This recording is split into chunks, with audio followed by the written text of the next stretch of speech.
Welcome, my fellow curious enthusiasts. Today we are honored to share with you a fascinating story of a rare piece casting light on the obscure process of an artist in the creation of his masterpiece. The story starts in Hauts-de-Provence, commonly known as northern France in Albert. This city is famed for being a major site of Marian pilgrimage since the 11th-12th century. The site hosts the Notre-Dame-de-Brébières, which is the main cathedral of Albert, built as a basilica by Pope Leo XIII. Built between 1884 and 1897, according to plans of architect Edmond Duthout, it exhibits diverse aesthetics of differing styles, of Neo-Byzantine mixed with Art Deco notes influenced by Italian, Moorish, and Egyptian roots. However, it was touched by the horrors of the First World War, leaving the structure and interior damaged beyond recognition. En janvier 1915, la statue dorée de la Vierge à l'Enfant bascule et restera penchée en position horizontale.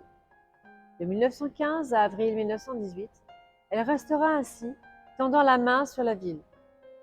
Elle est devenue célèbre parmi les soldats britanniques qui enverront chez eux des cartes postales de la Vierge penchée. Cela a donné naissance à la croyance, quand la Vierge tombera, la guerre sera finie. Elle a perduré ainsi assez pour être crédible. The town and basilica were left in ruins. The Albertian citizenship made a request to the original architect's son. Louis Duthout was a perfectionist in the recreation of his predecessor's work. He devoted the rest of his life in pursuit of the creation of perfect architectural replicas of his father's work. The rebuilding of the basilica started in 1927, ending in 1931, in which Louis Duthout commissioned the original masons to recapture his father's architecture. As for the interior, he pursued his own vision by including a vast range of works from famed artisans.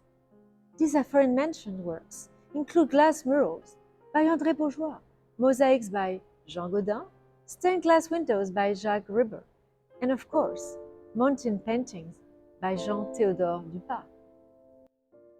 Jean Theodore Dupas was one of the most renowned French peintres décorateurs. His works can be categorized into the monumental and the miniature.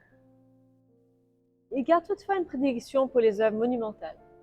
Plus grand est mon travail, plus je suis heureux. For the Albert Basilica, Jean Dupas created an immense pastoral composition that decorated the first bay of the church, starting from the choir, the so-called chapel of the Virgin. Figures of saints and angels were painted on a blue stellar ground in the distinctive style of Dupas, with graceful elongated proportions and vibrant colors, including the famed Angels of Peace.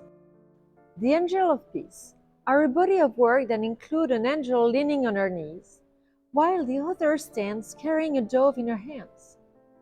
The two angels were part of pastoral, however, due to their symbolic nature, they were isolated and replicated in the artist's miniatures.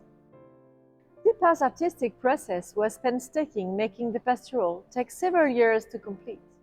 To perfect the work, the artist was fragmented the composition to the full-size drafts that were painted on canvases as a scale and color study. These initial drafts were later replaced by finalized canvases, mounted around October 1946. If you were to visit the Albert Basilica, you would witness the beauty of Dupas' masterpiece in real life.